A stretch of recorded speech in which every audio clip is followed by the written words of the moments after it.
Non, l'échec, c'est pas de ne pas réussir. L'échec, c'est de ne pas entreprendre. C'est de ne pas aller poursuivre son rêve.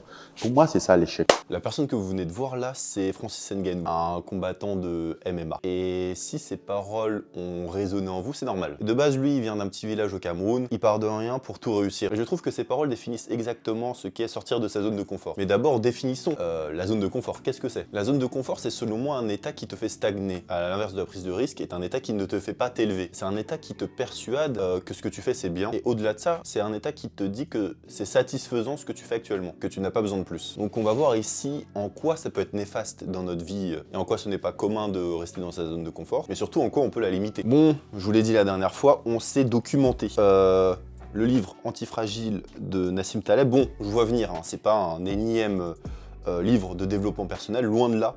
C'est un livre, je dirais même scientifique. Bon, Nassim Taleb, faudrait que je fasse une longue vidéo dessus, parce que c'est un homme qui était trader de base, qui travaillait dans l'économie et qui a tout lâché pour devenir écrivain. Donc voilà, j'ai fait mes petites recherches, je me suis beaucoup inspiré de ce bouquin pour faire cette vidéo. Ça arrive très rarement, mais à chaque page, en fait, j'avais quelque chose à noter. Mais en gros, ça prouve plein de choses que je vais détailler dans cette vidéo. Son postulat à Taleb, c'est de prendre le souci à sa racine. Le désordre préserverait en réalité notre corps de tous les maux, de tous les problèmes qu'il subit. Et ces problèmes, on va les détailler après. Et c'est vrai qu'en réalité, quand j'ai commencé à lire ce livre, c'est assez perturbant parce qu'il va à l'encontre de ce qu'aujourd'hui on nous propose. C'est-à-dire qu'aujourd'hui, on essaye de nous faciliter la tâche le plus possible. On essaye de nous garder dans un confort perpétuel.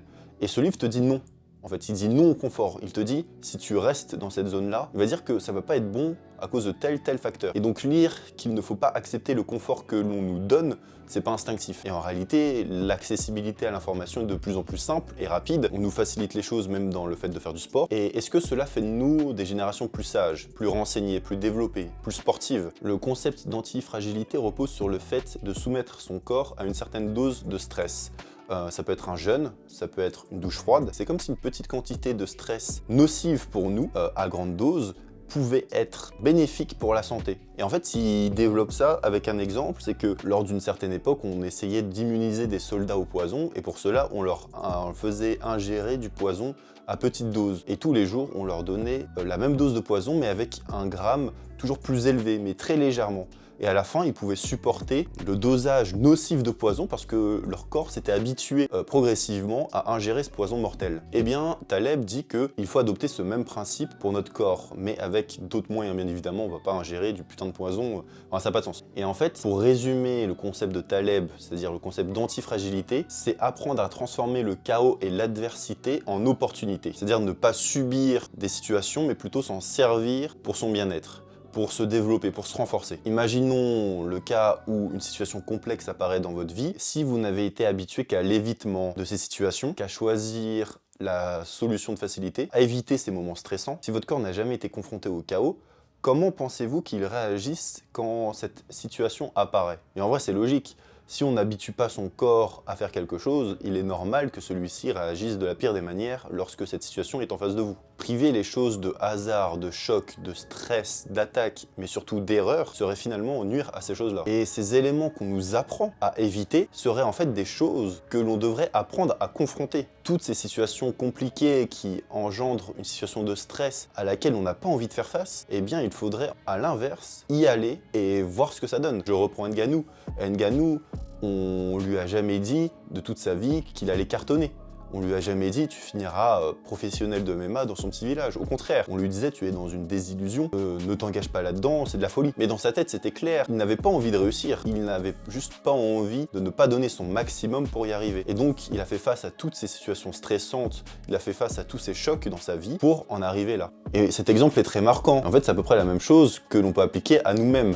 C'est-à-dire se confronter à des situations stressantes, intenses et stressantes, mais sur un court terme, pour qu'en fin de compte, à la fin, on puisse gérer des situations qui sont de plus en plus stressantes. C'est vrai que dans son bouquin, il prend une multitude d'exemples, mais c'est vrai que les plus marquants sont ceux qui relatent du point de vue de la santé. Il va prendre l'exemple d'une expérience personnelle qui lui est arrivée. Il participait à un dîner avec l'un de ses amis médecins. Celui-ci avait fait l'acquisition d'un nouveau tensiomètre qu'il voulait tester sur Taleb. Celui-ci accepta et il remarqua avec l'appareil que Taleb avait une tension assez haute, ce à quoi il lui prescrit des médicaments et une ordonnance. Bon, si vous n'avez pas lu Antifragilité, Vous apprenez à connaître Taleb à travers ce bouquin et très clairement, l'ordonnance, il l'a pas gardée chez lui.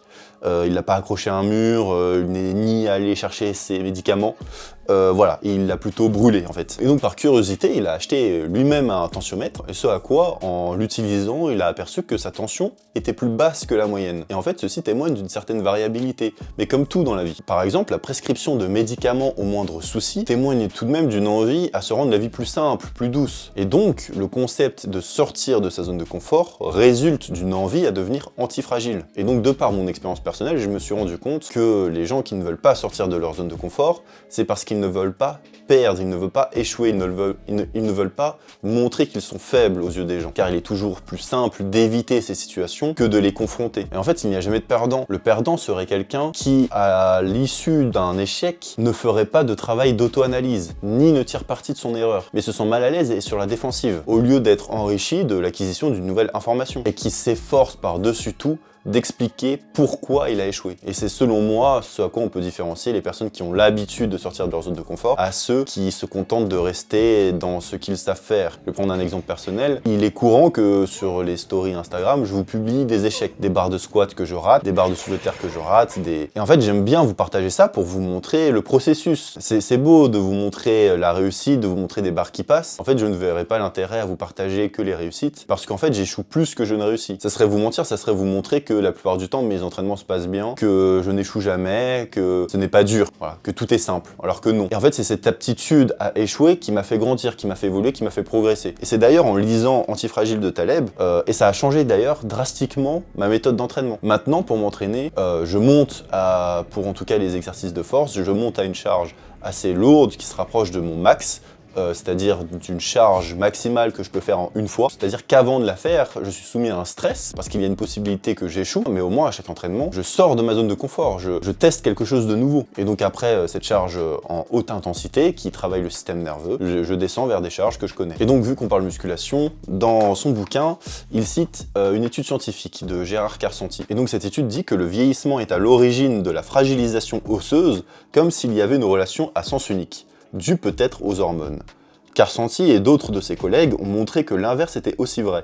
La perte de densité osseuse et la dégradation de l'état de santé des os sont aussi à l'origine du vieillissement, du diabète et pour les hommes d'une perte de fertilité et voire d'activité sexuelle. Et donc cela se traduit par le fait que si vous n'êtes pas habitué à soulever des charges, votre corps peut être sujet à des vieillissements plus précoces. Et en fait, ce qu'il faut retenir, c'est qu'on se porte mieux lorsqu'on est sujet à du stress intense plutôt qu'à des pressions chroniques. Et en fait, ce qui est bien dans son bouquin, c'est pour ça que je vous le recommande, c'est qu'il donne énormément d'exemples qui prouvent que ces situations stressantes sont nécessaires pour notre épanouissement. Généralement, les personnes qui ne prennent pas de risques dans leur vie, qui se restreignent, sont déprimées. Ces moments de dépassement, quelque chose qui nous faisait peur, mais qu'on a réussi à transcender de par notre propre volonté. Et en fait, cette volonté, on l'a tous. En fait, tout ça, c'est logique parce que vous l'avez tous ressenti. Le stress d'attendre les résultats du bac et la satisfaction de voir que vous l'avez eu. Ce sont des exemples très légers, mais je prends quelque chose de commun qui parle à tout le monde. Et en fait, je me souviens pas d'un moment où lorsque j'ai essayé quelque chose de nouveau, je n'en ai pas tiré quelque chose de bénéfique pour moi. Je ne me souviens pas d'un moment où lorsque j'ai fait quelque chose